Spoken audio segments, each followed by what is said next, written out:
À toi la royauté et l'éternité.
Féconde cette parole, Seigneur.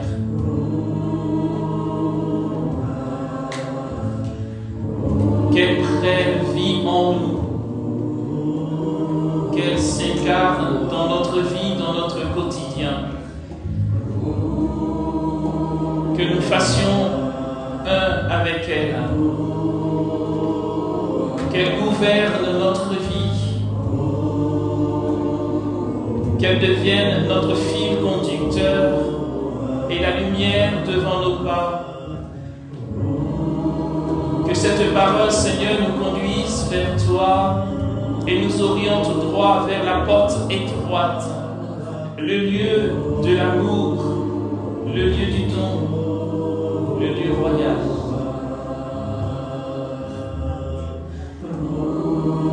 Seigneur Esprit Saint, conduis-nous dans ta célébration, conduis-nous dans ton mouvement. Seigneur Esprit Saint, saisis nos vies et emporte-nous dans les profondeurs de ton mystère. Guéris-nous, Seigneur, de l'aveuglement. Guéris-nous de l'iniquité. Guéris-nous du découragement. Garde-nous de la peur. Fais-nous briller au cœur des ténèbres. Que ta lumière en nous soit continuelle. Que jamais les ténèbres n'aient le dessus sur nos vies. C'est à toi que nous nous donnons. C'est à toi que nous nous livrons. C'est pour toi que nous sommes là. Et c'est toi que nos cœurs recherchent. C'est toi la cause de notre faim. C'est toi la cause de nos désirs. Seigneur, donne à nos vies de n'être ordonnées qu'à toi, à ta gloire, à ton amour, à ta puissance, à ta bénédiction. Jésus, merci. Jésus, gloire à toi. Honneur à toi, Jésus. Et puissance à toi.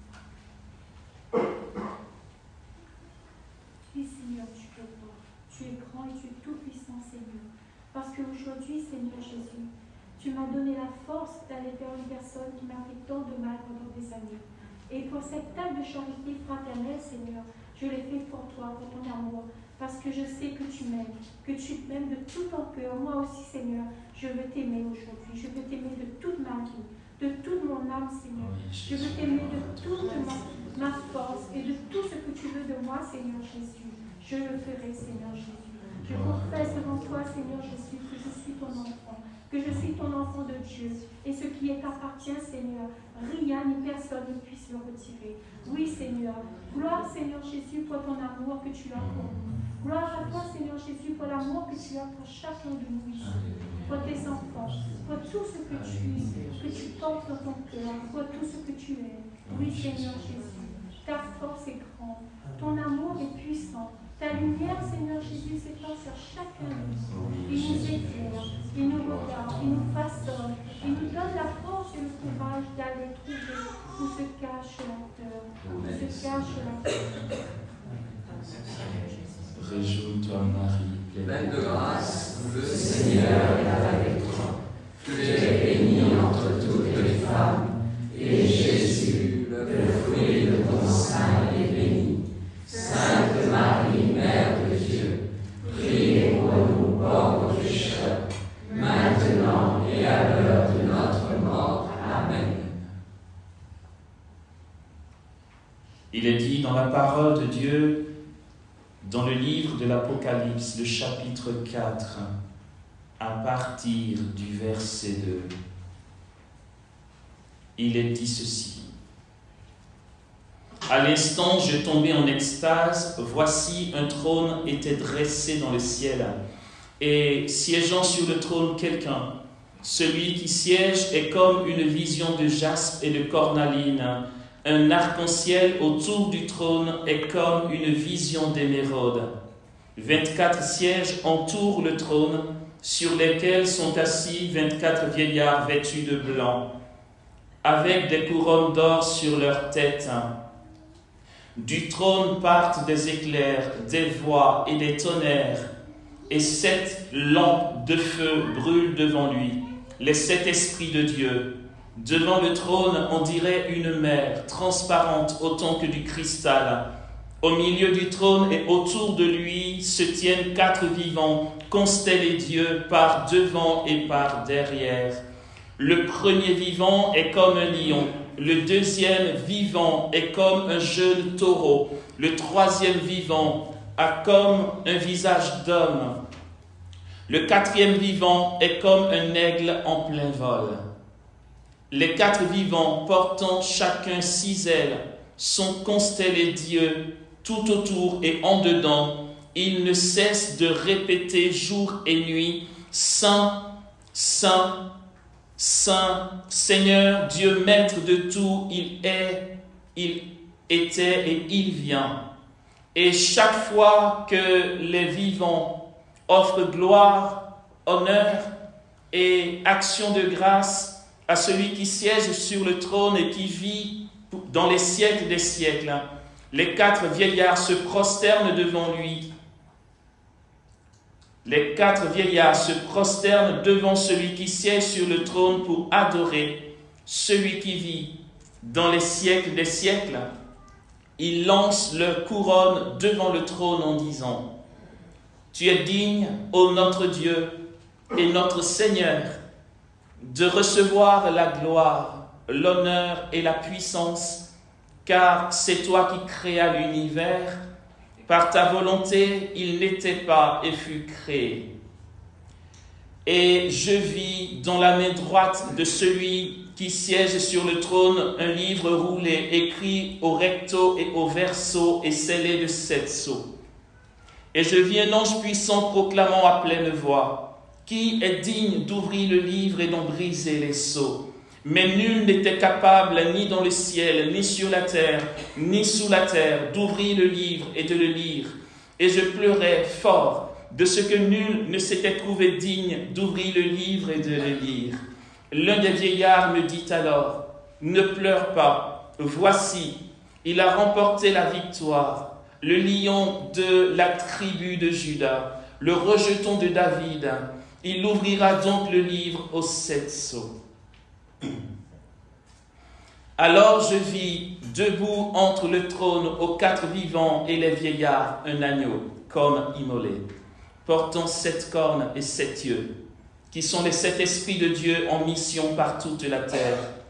Il s'en vint prendre le livre dans la main droite de celui qui siège sur le trône. Quand il l'eut pris, les 4 vivants et les 24 vieillards se prosternèrent devant l'agneau, tenant chacun une harpe et des coupes d'or pleines de parfums. Les prières des saints, ils chantaient un cantique qui est nouveau. Tu es digne de prendre le livre et d'en briser les sceaux, car tu fus immolé et tu rachetas pour Dieu, au prix de ton sang, des hommes de toute race, langue, peuple et nation.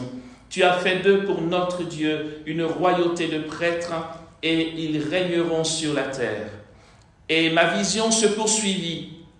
J'entendis la voix d'une multitude d'anges rassemblés autour du trône, des vivants et des vieillards. Ils se comptaient par myriades de myriades et par milliers de milliers, et criant à pleine voix, « Tu es digne, toi l'agneau immolé, de recevoir la puissance, la richesse, la sagesse, la force, l'honneur, la gloire et la louange. Et toute créature dans le ciel et sur la terre et sous la terre et sur la mer, l'univers entier, je l'entendis s'écrier à celui qui siège sur le trône ainsi qu'à l'agneau, la louange, l'honneur, la gloire et la puissance dans les siècles des siècles. Et les 4 vivants disaient Amen. Et les vieillards se prosternèrent pour adorer. Amen. Amen. Alléluia. Alléluia.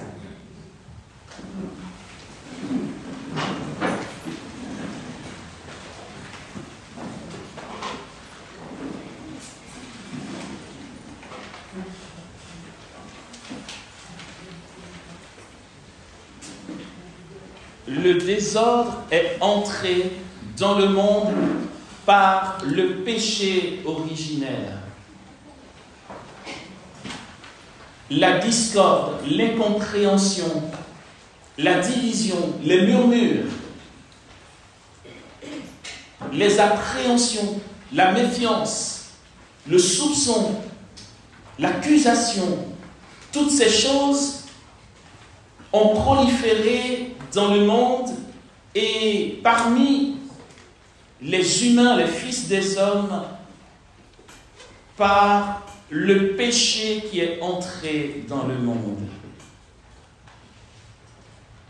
L'apôtre Paul nous dira que l'Esprit Saint n'est pas un esprit de désordre, mais d'amour.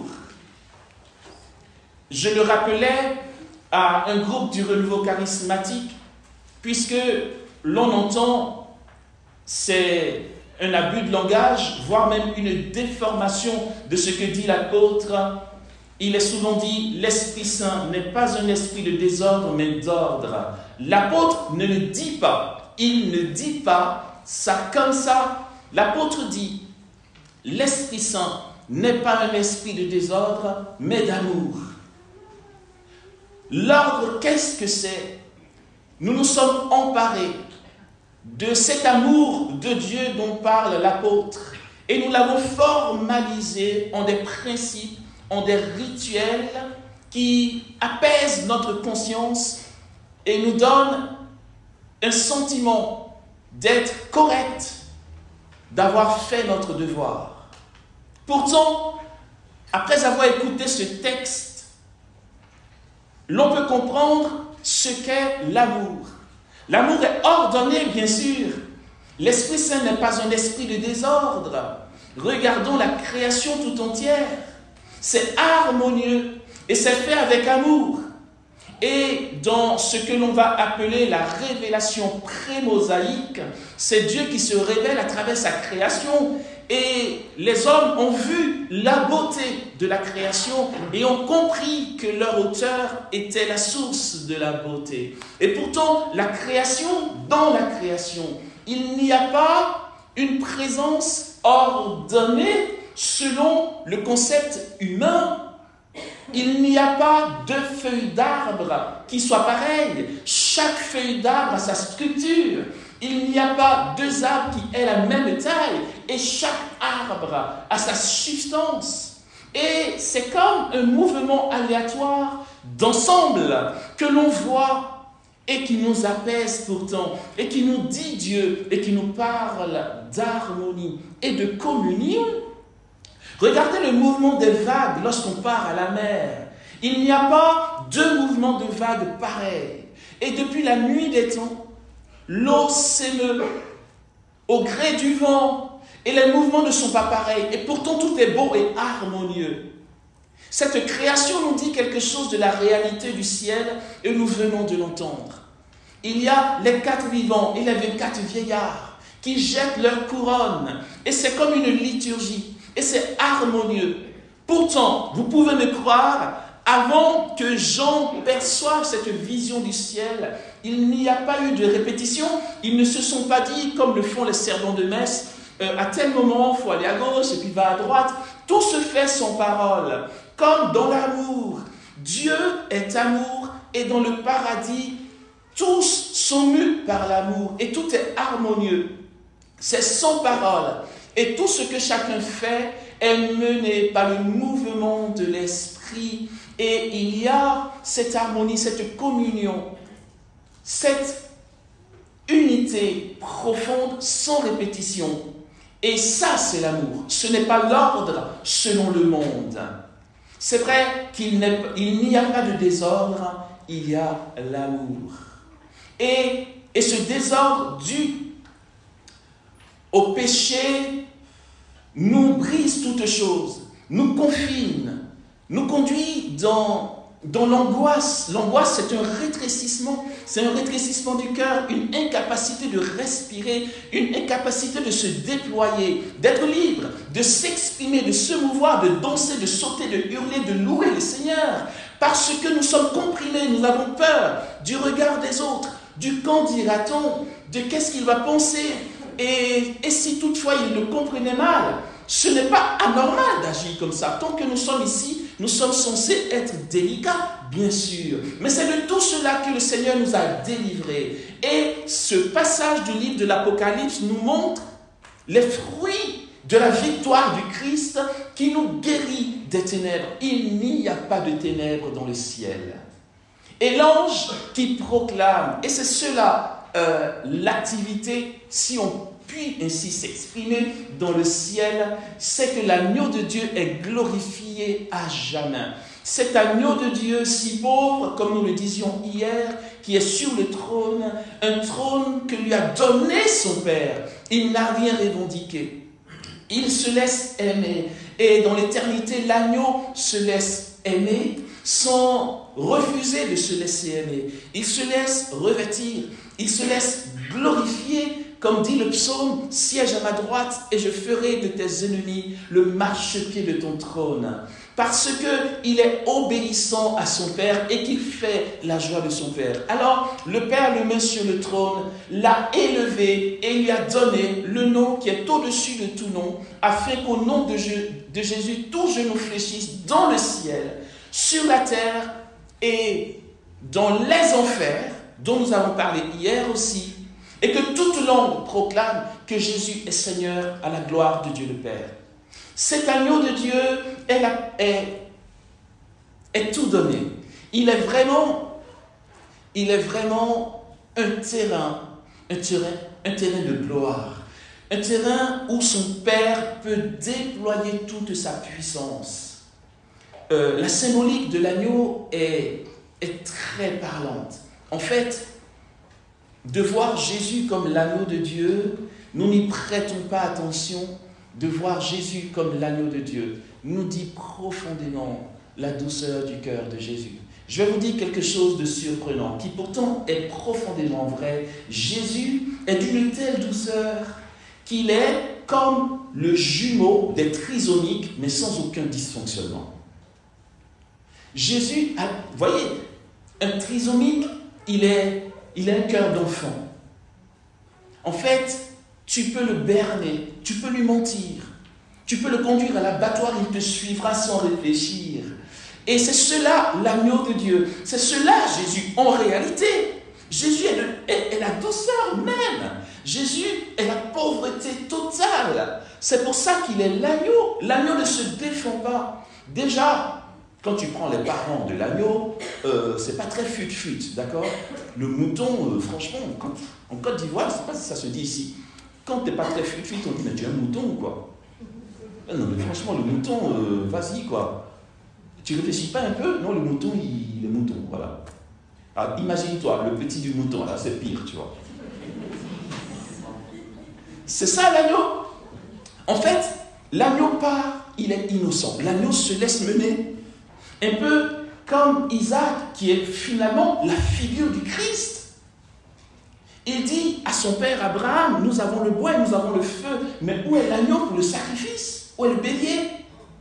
Abraham montait sacrifier Isaac. Et Isaac suit son père en toute confiance dans l'innocence totale. Et Abraham lui dit, Dieu pourvoira. Ce n'est pas une arnaque, il n'est pas en train de mentir à son fils, il croit que Dieu pourvoira vraiment. Et quand ils arrivent, du moins le texte ne nous dit pas que Isaac se soit défendu. Ils arrivent sur la montagne.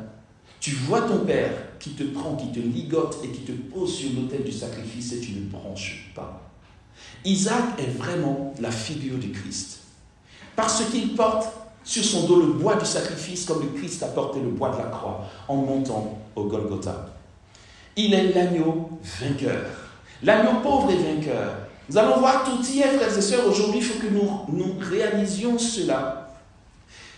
Dans notre onction du baptême, notre onction sacerdotale se trouve notre victoire. C'est de ça qu'il est question. Entendons ce que nous dit le livre de l'Apocalypse. Il est dit ici, tu es digne de prendre le livre et d'en briser les sceaux, car tu fus immolé, et tu rachetas pour Dieu au prix de ton sang des hommes de toute race, langue, peuple et nation. Ils ont juste oublié de mettre Île de la Réunion dans le lot. Mais voilà. Des hommes de toute race, langue, peuple et nation. Tu as fait pour notre Dieu une royauté de prêtres et ils régneront sur la terre. Le Seigneur a fait de nous, dans sa victoire, une royauté de prêtres pour que nous régnions sur la terre. Voyez, c'est joliment dit, c'est une expression qui fait bling bling quand on l'entend. Waouh, je suis d'une royauté sacerdotale. Ouais. Mais ça veut dire quoi? L'onction sacerdotale du chrétien, qu'est-ce que ça veut dire? La Bible nous enseigne simplement que nous sommes un peuple de Dieu donné en holocauste d'amour de manière royale. Quand on entend le mot royauté, on dit « ouais, c'est bien ». Mais la royauté du Christ s'exprime quand? Regardez quand on célèbre aux portes du temps de l'Avent, Christ roi de l'univers, quels sont les textes de la liturgie? Aujourd'hui, l'on célèbre le Christ roi de l'univers et la liturgie nous sert le récit de la passion du Christ où il souffre et meurt en croix. Voici le sens et le cœur de la royauté. Et Jean dit, je pleurais de ce que personne ne s'était trouvé digne, ni dans le ciel, ni sur la terre, ni sous la terre, de prendre le livre et de briser les sceaux. L'ange lui dit, no panique, mec, ne pleure pas. Il a remporté la victoire, le lion de la tribu de Juda. Il est celui qui est digne de prendre le livre et de briser les sceaux. Et sa louange est chantée et célébrée dans le ciel, dans le Saint-Esprit. Toute la liturgie de l'Église, autant militante que triomphante, est mue par le Saint-Esprit. Les anges chantent mus par le Saint-Esprit. Les saints célèbrent mus par le Saint-Esprit. Les 4 vivants, les 24 vieillards, leurs mouvements, leurs chants, toute la musicalité de la splendeur et la sainteté du ciel est mue par le Saint-Esprit pour rendre gloire à l'agneau. Celui qui inspire la louange, c'est l'Esprit Saint. Pour glorifier l'agneau que le Père a posé sur le trône. L'Esprit et le Père sont au service de l'agneau qui lui-même s'est donné et ne retient rien pour être au service de son Père. Voici sa victoire. Voici la gloire de l'agneau voici la gloire de Dieu. Et lorsqu'il a été mis à mort, il a tout ramené à son Père. Il est dit dans la lettre aux Hébreux, en effet, le sang de taureau et de bélier est inefficace à enlever le péché. C'est pourquoi, en entrant dans le monde, le Christ dit, tu n'as voulu ni holocauste ni oblation. Alors tu m'as fait un corps. Tu n'as agréé ni sacrifice ni holocauste. Alors j'ai dit, je viens, ô Dieu, pour faire ta volonté.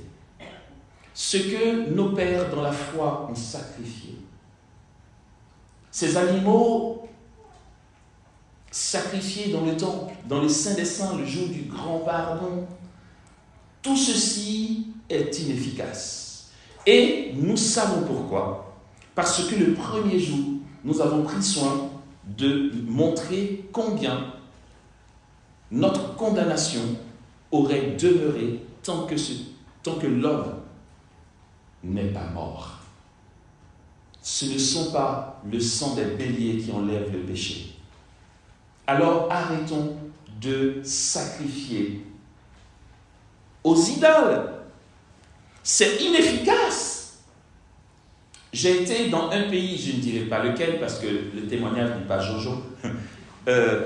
Non mais c'est vrai quoi, je veux dire, pardon, c'est après, on reste tous des humains, je veux dire, j'ai rencontré un aîné dans la foi, vraiment le genre de personne que tu vois, et puis c'est big respect, un prêtre. Face au prêtre, franchement, tu fais pas de kéké, il a l'onction quoi, c'est no comment, ok? Sauf que, heureusement, je n'ai pas voulu aller le rencontrer pour ne pas faire le gars prétentieux, c'est lui qui est venu vers moi me dire, il paraît que tu as besoin de réponse. J'ai dit, mais carrément, padre. Parce que les fidèles m'ont dit, ouais, mais tu sais, il y a tel père qui nous a bien expliqué, il est même passé à l'antenne, à la télé, à la chaîne catholique, pour expliquer qu'un chrétien peut très bien vivre sa foi.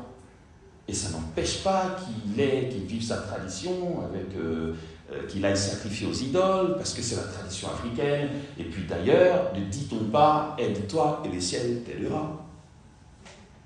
Le Père a dit à Amos, alors nous, oui, bien sûr, j'ai ma bague, j'ai ma petite ceinture de sécurité sous mon t-shirt, contre les accidents et les attaques des démons. Et puis dimanche, oui, on va prier Dieu. Il n'est pas contre. Parce que, tu sais, ma ceinture de sécurité, c'est pour ma sécurité. Dieu n'est pas contre la sécurité. Donc voilà, ça colle. Donc je dis, Padre, vraiment, avec tout le respect et l'écrasement devant vous que je vous dois, je vous en prie. Ok, je lui ai dit, Padre, franchement, juste une petite voix, même pas de petit frère, d'un rien de l'Église, vous avez le droit d'avoir vos opinions. Personne ne vous le reprochera. Vous avez le droit d'avoir votre sensibilité et vos convictions. Mais Padre, vous avez été ordonné prêtre pour enseigner, gouverner, sanctifier. Quand on parle de l'enseignement, c'est que l'Église ne vous demande pas de servir aux fidèles vos opinions personnelles. Pensez ce que vous voulez et c'est sans jugement, mais par miséricorde, annoncez aux chrétiens ce que l'Église dit, c'est tout. S'il vous plaît. Voilà, je ne vais pas dire pourquoi vous croyez. Non, après, chacun devant Jésus, enfin, voilà. Au jugement dernier, chacun va s'expliquer. Voilà. Mais par miséricorde, n'allez pas servir ce genre de discours au peuple de Dieu. Dites ce que l'Église dit. Enfin, voilà, moi c'est ce que je pense. Après, je peux me tromper. Je n'ai pas l'impression que je me trompe. Vous en faites ce que vous voulez.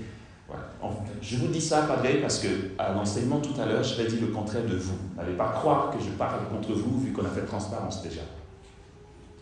Au moins, c'est clair. C'est inefficace. Ne nous laissons pas tromper. Comment on peut penser qu'un bois sculpté va nous sauver? qu'un animal égorgé va nous sauver? Comment peut-on avoir l'illusion de croire, oui, mais tu le sais, Amos, dès qu'on décapite le poulet, quelqu'un tombe en transe, donc il y a vraiment une puissance. Non, mais attends, tu penses que c'est le poulet qui le fait trembler? Non, mais vraiment, il y a un truc. Et puis dès qu'on a fait ça, je t'assure, la nuit, j'ai entendu un bruit, donc ça marche. Il n'y a rien qui marche du tout. Il y a juste un gars, il s'appelle Satan et Lucifer. Il te trompe et il a le pouvoir de venir faire du bruit la nuit une fois que tu as décapité le pauvre poulet. D'accord? Ne va pas croire que ça ne marche pas. Frères et sœurs, il y a quelque chose de radical à adopter. Et Jésus est mort sur la croix, quoi. Je veux dire, les animaux souffrent, c'est vrai, lorsqu'ils sont mis à mort. Mais un animal a une âme sensitive. Leur âme n'est pas immortelle comme l'homme. Enfin, Jésus, il est vrai Dieu, vrai homme. Il a versé son sang. Le sang de Dieu est versé une fois pour toutes pour expier le péché du monde. Et tu as, par le baptême, l'onction sacerdotale. Sur toi repose cette triple onction du Christ qui est d'être prêtre, prophète et roi.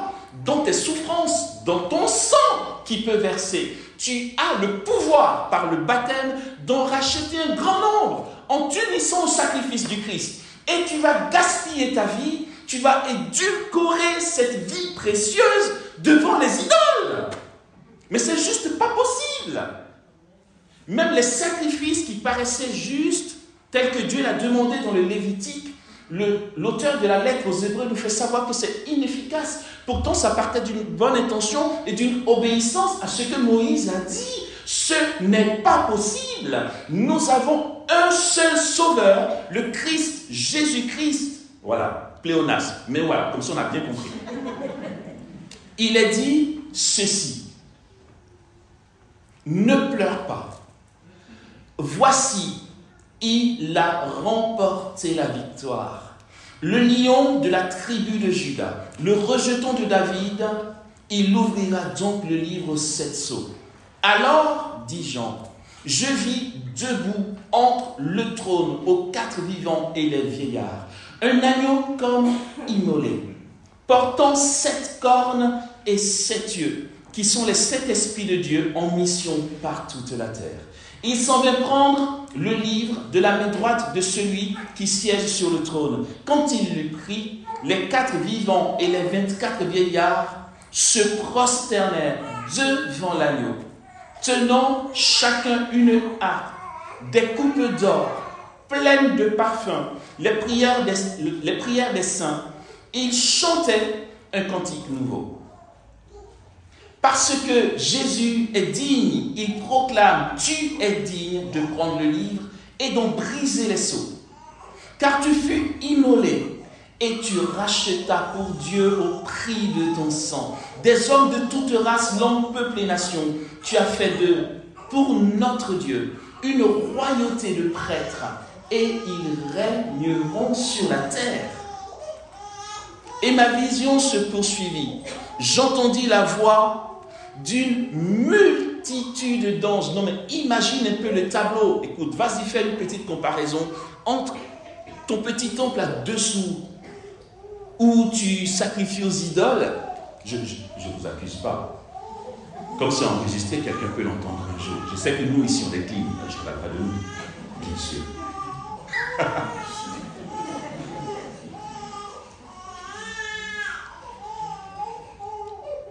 J'entendis la voix d'une multitude d'anges rassemblés autour du trône, des vivants et des vieillards. Ils se comptaient par myriades de myriades et par milliers de milliers, et criant à pleine voix, digne est l'agneau immolé de recevoir la puissance, la richesse, la sagesse, la force, l'honneur, la gloire et la louange. Et toute créature dans le ciel et sur la terre et sous la terre et sur la mer l'univers entier, je l'entendis s'écrier à celui qui siège sur le trône ainsi qu'à l'agneau, la louange, l'honneur, la gloire et la puissance dans les siècles des siècles. Et les 4 vivants disaient Amen, et les vieillards se prosternèrent pour adorer. C'est puissant, quoi. Non, mais comment on se laisse tromper? Je me rappelle au Gabon, lors d'un temps de prière, nous prions pour les gens dans l'assemblée. Voyez, en fait, je veux dire, comme dit Saint Paul, pour cet homme-là, je me glorifierai. Pour moi, je ne mettrai mon orgueil que dans mes faiblesses. Donc, pour dire, franchement, humainement parlant, c'est catastrophique à mon niveau. Je suis gourmand, je suis égoïste, je suis orgueilleux, paresseux, tout. D'accord? Pourtant, cette crasse-là est baptisée. Cette puissance, nous la portons dans des vases d'argile. Voilà. Et donc, au Gabon, nous prions. Je veux dire, moi, tout seul face aux démons, je suis écrabouillé.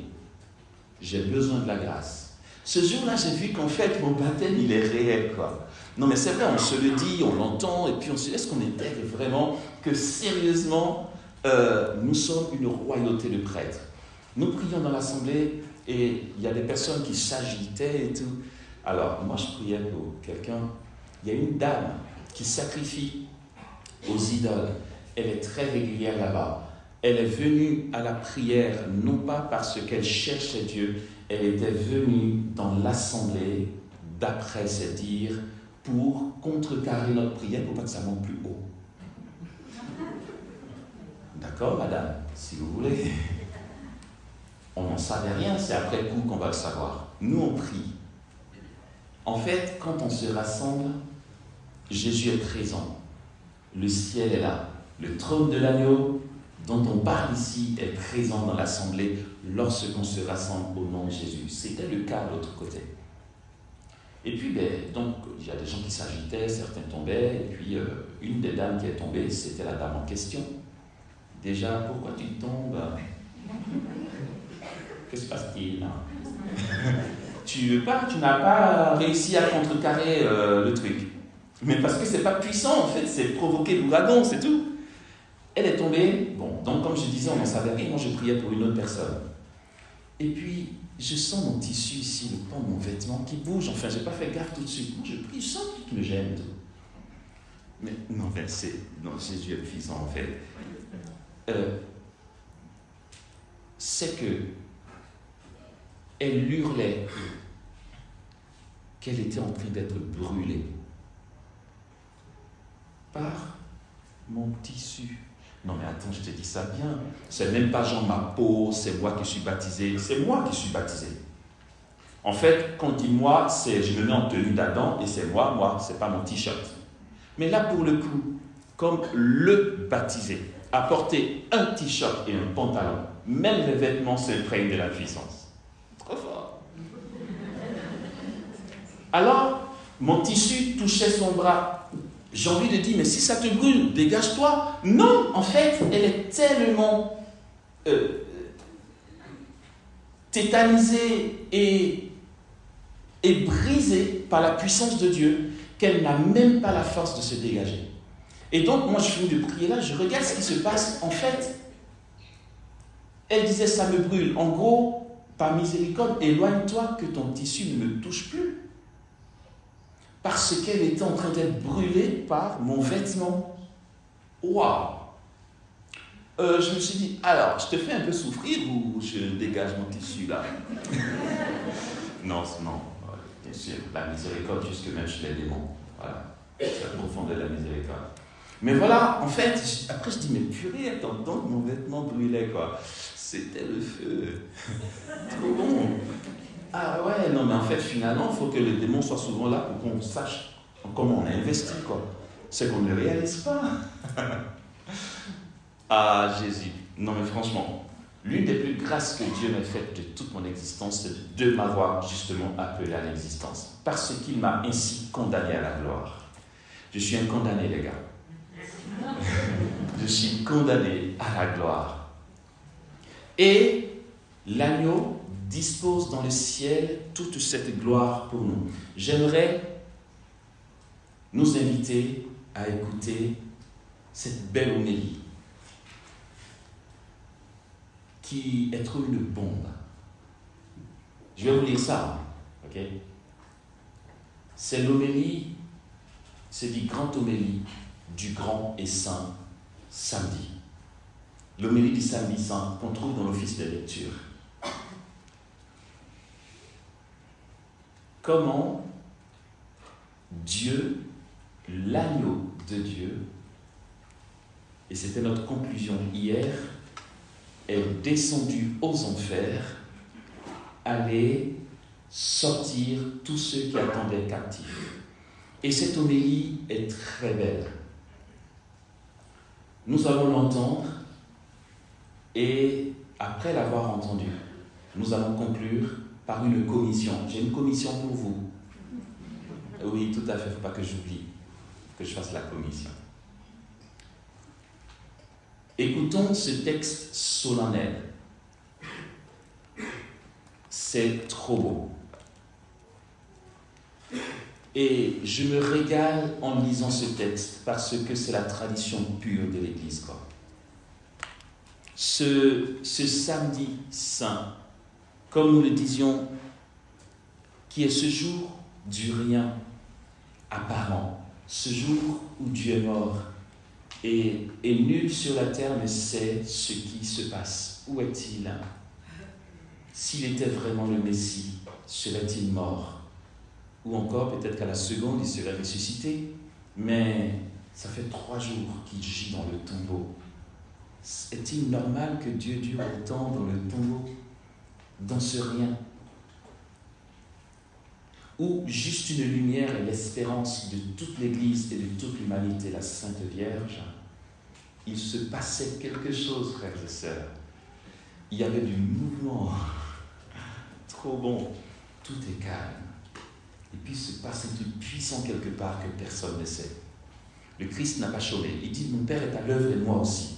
Dieu ne dort pas. Attendez, qu'est-ce que nous croyons? 3 jours dans le tombeau, là, il est resté inerte.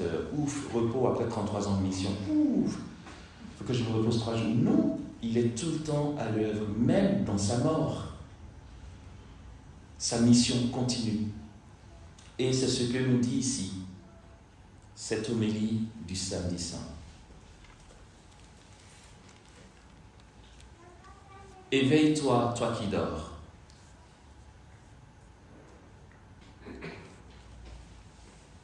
L'homélie dit ceci.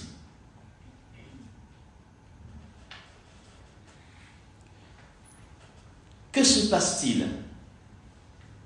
Aujourd'hui, entendons samedi saint, grand silence sur la terre.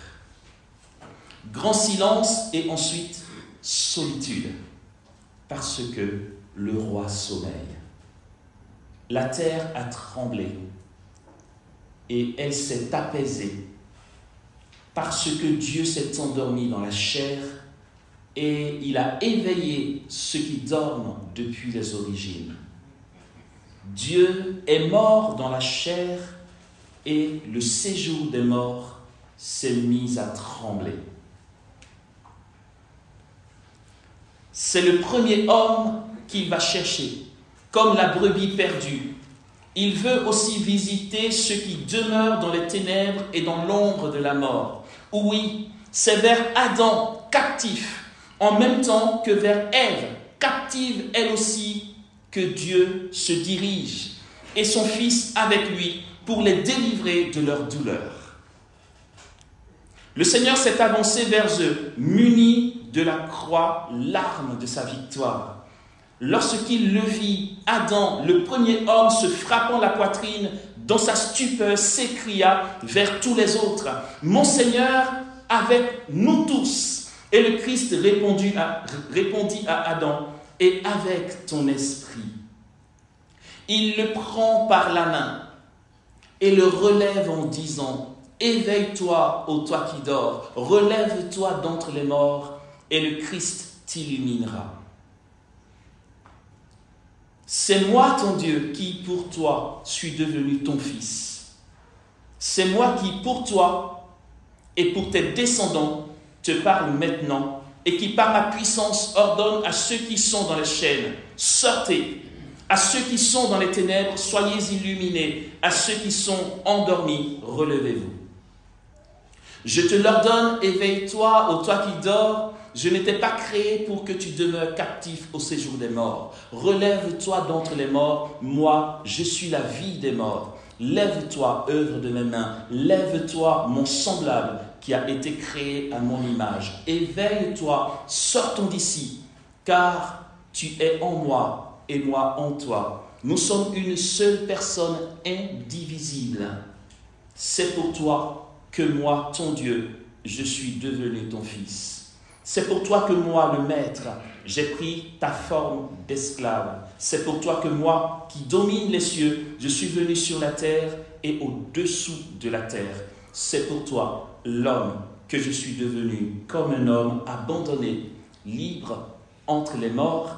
C'est pour toi qui es sorti du jardin que j'ai été livré aux Juifs dans un jardin et que j'ai été crucifié dans un jardin. Voici les crachats sur mon visage. C'est pour toi que je les ai subis afin de te ramener à ton premier souffle de vie. Vois les souffler sur mes joues. Je les ai subis pour rétablir ta forme défigurée afin de la restaurer à mon image. Vois la flagellation sur mon dos que j'ai subie pour éloigner le fardeau de tes péchés qui pesaient sur ton dos. Vois mes mains solidement clouées au bois à cause de toi qui as péché en tendant la main vers le bois.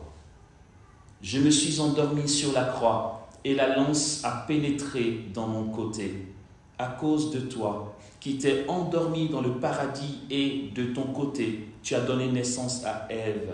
Mon côté a guéri la douleur de ton côté. Mon sommeil va te tirer du sommeil des enfers. Ma lance a arrêté la lance qui se tournait vers toi. Lève-toi, partons d'ici. L'ennemi t'a fait sortir de la terre du paradis. Moi, je ne t'installerai plus dans le paradis, mais sur un trône céleste. J'étais écarté de l'arbre symbolique de la vie, mais voici que moi, qui suis la vie, je ne fais qu'un avec toi.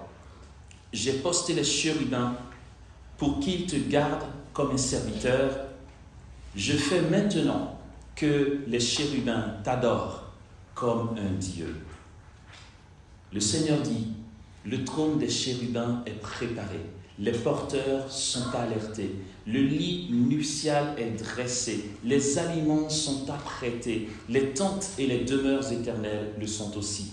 Les trésors du bonheur sont ouverts et le royaume des cieux est prêt de toute éternité. Alléluia. Voici ce qui s'est produit ou ce qui se produit le samedi saint. Voici comment l'agneau de Dieu a été dans l'Hadès, dans les enfers, sortir tous ceux qui attendaient là.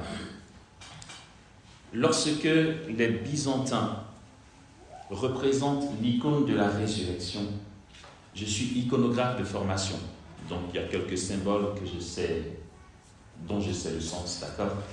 Dans l'icône de la résurrection, il y a les portes brisées. On voit deux portes couleur très claire, en général c'est couleur blanche, ou or très clair et le Christ est en blanc. Les deux portes brisées qui forment un peu, enfin qui se croisent comme ça, et en dessous c'est sombre. Ça symbolise l'Hadès, le lieu de l'attente, le lieu du séjour des morts. Et nous voyons le Christ sur les deux portes, qui tient d'une part Adam et d'autre part Ève pour les relever. C'est ça l'icône de la résurrection selon la tradition byzantine. Et la symbolique de la position des mains de Jésus est très importante. Il porte Ève au poignet. Il porte Adam au poignet. Et c'est très important que ce soit ainsi. Si tu es à genoux et que je veux te relever, si tu me donnes la main, tu as assez de force et la capacité de t'appuyer sur moi pour te lever toi-même. Je peux juste te servir de support et tu te lèves toi-même. Mais si je te prends par le poignet, tu ne peux pas. Faites l'essai à la maison si vous voulez. Quand tu es en génuflexion ou à genoux ou couché, que quelqu'un veut t'aider, il te prend la main, tu t'appuies sur lui pour te lever. Mais si c'est ton poignet qu'il prend, tu ne peux pas te lever toi-même. Et c'est symbolique. Ça veut dire qu'on ne peut pas se sauver soi-même. Le Christ prend Adam ici, il prend Ève ici et il les relève. En gros, sans toi, on ne peut rien faire. On a péché. Mais c'est justement pour ça que le Christ est mort, puisque pour nous c'était impossible, nous en étions complètement incapables. Et c'est si c'est ce qui s'est passé au séjour des morts, à la mort du Christ, notre démarche d'hier est-elle justement pour appeler le Christ dans les ténèbres de nos vies? Et lorsque le Christ victorieux visite nos zones inférieures, nos lieux de ténèbres, de peur, de souffrance, il n'en ressort pas sans nous guérir de l'intérieur. Merci pour ce que vous avez fait depuis hier.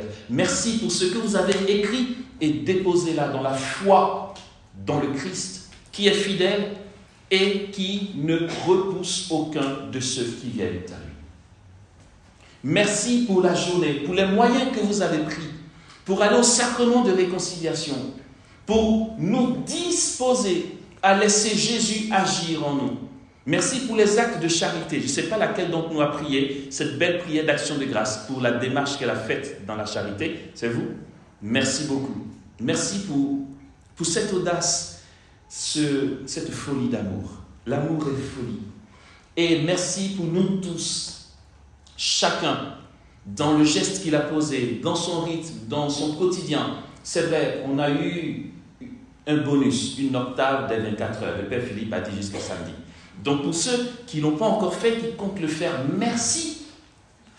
Merci de croire en Jésus. Il n'attend que ça. Frères et sœurs, ne voyons pas notre Seigneur Jésus-Christ comme une présence ou notre Dieu à qui il nous faut venir demander quelque chose en suppliant. Jésus, s'il te plaît, allez, je te demande de me guérir. Non, le Christ veut déjà le faire. Il veut déjà nous restaurer. Tu ne le dérangeras jamais, puisqu'il attend, j'aurais pu dire, avec impatience de te guérir. Tout ce qu'il attend, c'est ton pas, ta démarche vers lui. Et merci d'avoir pris à cœur cette démarche pour que le ressuscité agisse en nous. Il nous a laissé une commission. Ouais. C'est trop bien. Ouais, j'ai une commission. Je n'ai pas le droit de garder cette commission parce qu'elle ne m'appartient pas. Je suis juste le facteur. Ok? Voilà. Il y a une bonne nouvelle pour nous aujourd'hui, une belle commission de la part de Jésus. Jésus nous fait savoir qu'aujourd'hui, ce soir, il veut que nous fassions l'expérience concrète de la puissance de sa résurrection. La puissance des fruits de sa résurrection. Ok, je vais bien expliquer la commission. C'est pas Jean, il veut que vous l'entendiez, que vous sachiez que sa résurrection est puissante. Il veut que nous en fassions l'expérience. C'est pourquoi ce soir, c'est la commission. Donc, en fait, c'est une autre manière de dire, je fais 2 secondes de kéké, je suis en train de prophétiser. Quoi? Je suis baptisé, je suis prêtre, prophète et roi. Alors, si je ne prophétise pas... Je dis, si tu es secrétaire, tu dis secrétaire, quoi. Je suis prophète, je prophétise. Je suis prophète par mon baptême. Alors, permettez-moi d'exercer mon boulot, je suis payé pour ça. Voilà. Non, je ne suis pas payé pour ça, n'allez pas mal interpréter. C'est pour dire que je suis baptisé pour ça, voilà. Ok. Donc, ce qui va se passer là maintenant, c'est que c'est toujours délicat de dire précisément comment il faut le dire, parce que je perçois, je vois, mais il faut mettre des mots pour être sûr que vous compreniez que le message passe pas. Voilà.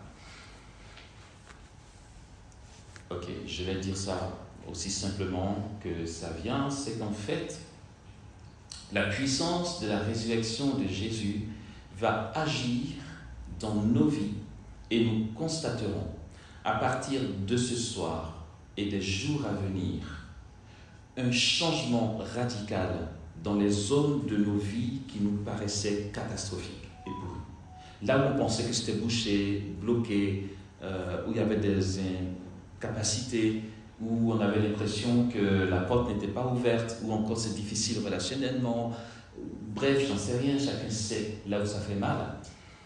Le Christ, ce soir, présent au milieu de nous, va manifester la puissance de sa résurrection pour que chacun de nous en fasse concrètement l'expérience.